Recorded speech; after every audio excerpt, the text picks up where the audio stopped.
নমস্কার বন্ধুরা, ওয়ানিফার্স world YouTube চ্যানেলে আপনাদেরকে স্বাগত। এবার রাজ্যের প্রত্যেকটি সরকারি কর্মচারীর বাড়িতে ইনস্টল হতে চলেছে স্মার্ট ইলেকট্রিক মিটার।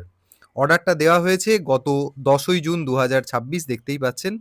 রাজ্যের সমস্ত সরকারি ডিপার্টমেন্টদের হেড, রাজ্য পুলিশের ডিজি, ডিভিশনাল কমিশনার এবং সমস্ত ডিএমদেরকে এই বার্তা দেওয়া হয়েছে এবং সাবজেক্টে যেটা বলা হচ্ছে, ফার্স্ট লাইনটা দেখে নিন: installation of the smart electric meters in residence of employees of all state government, parastatal, state PSU, corporation, undertaking and any other establishment where salary or remuneration or honorarium is disbursed from state exchequer।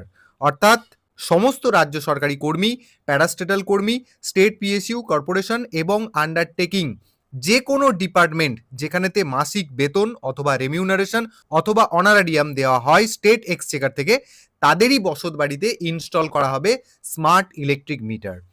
তো এই smart মিটারগুলি ইনস্টলেশনের দায়িত্বে থাকছে WBACDCL.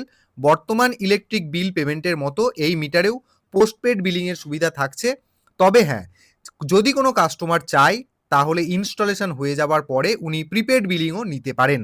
তাহলে সমস্ত রাজ্য সরকারি কর্মচারীরা এবার রেডি হয়ে যান সূক্ষ্ম বিল মেটানোর জন্য। আপডেটটি সকলের সাথে শেয়ার করুন এবং আপনারা যারা আমার চ্যানেলে নতুন তারা চ্যানেলটিকে সাবস্ক্রাইব করে নিতে ভুলবেন না।